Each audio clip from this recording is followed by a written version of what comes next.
Today, we're diving into a real legal nail-biter about marriage, deeply held secrets, and the very real boundaries of the law. We're going to unpack a landmark decision from the Supreme Court of the Philippines, specifically Chan versus Chan, GR No. 179786, which was decided on July 24, 2013. And look, this isn't just a story about a relationship falling apart. It's a completely gripping look at how the justice system handles a massive collision between the pursuit of truth in a courtroom and a person's fundamental right to medical privacy. So picture this. You tell your doctor something in absolute confidence, expecting it to stay right there in that room. But what happens when the person you're married to goes to court and demands that those exact medical records be exposed just to prove you're an unfit spouse? Does the law actually protect your secrets, or does a court's need for evidence totally tear down those walls of confidentiality? That is the high-stakes question at the very heart of this case. All right, part 1, the marriage breakdown. So back in February 2006, Joseline Laura Chan files a petition in the Regional Trial Court of Makati City to basically nullify her marriage to Johnny Chan, and she's asking for custody of their kids. Her main argument? She claims Johnny is failing to support the family because he's mentally deficient, allegedly due to heavy, incessant drinking and drug use. She even claims a psychiatrist diagnosed him and that she had to convince him to go to the hospital for detox and rehab. But Johnny, he is not having it. He completely refuses to hand over any of his hospital records, totally drawing a line in the sand and invoking his absolute right to privacy. Which leads us to part 2, demanding medical records. Joseline knows she needs hard proof for these serious allegations, right? So she goes on the offensive. She hits him with what's called a subpoena ducis tecum. Now, if you're not a lawyer, that's essentially just a heavy-handed, court-ordered way of saying, empty your pockets and hand over the documents. It's a formal discovery tool, and she's using it to ask the court to literally force the hospital to turn over every single record of Johnny's confinement. But here's the thing.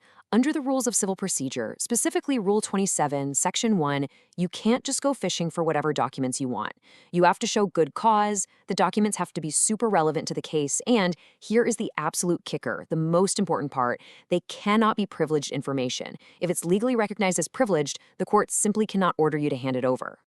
And that brings us to part 3, the shield, also known as the physician-patient privilege. This is Johnny's primary defense.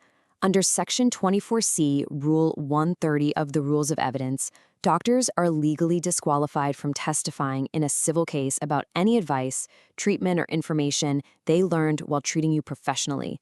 That is, unless you actually give your consent. And it makes total sense. The whole point of this rule is so you can be 100% honest with your doctor without the terrifying fear that your medical secrets will end up as public record in a civil lawsuit. And the wording of the law here is super specific. It protects information that was necessary for the doctor's treatment and, this is key, would blacken the reputation of the patient. I mean, think about Johnny's situation. Allegations of severe substance abuse, detox, and rehab, having all those deeply personal details dragged out into the open during a bitter annulment trial would absolutely ruin a person's reputation. That's exactly the kind of scenario this privilege was built to prevent. But Joseline wasn't done. Part 4, searching for a loophole. Faced with this massive legal shield, Joseline gets creative. She figures if Johnny won't open the door, maybe he already left it unlocked by mistake. See, when Johnny formally answered her petition in court, he admitted he was confined, but claimed it was against his will. And to back up his story, he attached a PhilHealth insurance claim form. Well, Joseline pounces on this. She argues, hey, that form isn't just random paper. It's a detached part of his medical record. She claims that by voluntarily submitting a piece of the puzzle, Johnny has officially waived his privilege, meaning the whole entire medical file should now be legally admissible. She actually backs up this really aggressive maneuver with Rule 132, Section 17 of the Rules of Evidence. This rule basically says, if you introduce part of a record into evidence, the other side gets to inquire into the whole thing. It's kind of like if you open a book to show me one page, I get to read the whole chapter for context. She's arguing Johnny can't just cherry-pick the PhilHealth form and keep the actual juicy hospital files hidden. So we really have to pause here and ask ourselves the main question this entire case hinged on. Could filing a simple health insurance claim, a totally routine administrative document, actually dismantle a patient's fundamental right to medical confidentiality? If Joseline is right here, anyone submitting a basic hospital bill or insurance form in a court case might accidentally expose their most private medical history to their adversaries. That is a huge deal. So who wins? Part 5. The Supreme Court decides.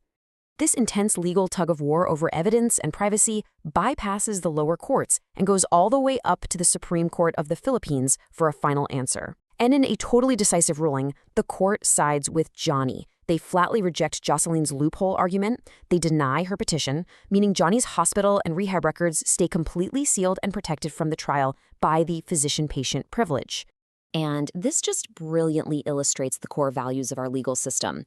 The Supreme Court affirmed the lower court of appeals decision, making it crystal clear. Attaching a simple PhilHealth claim form does not equal waiving your complete medical privacy. The privilege stands firm.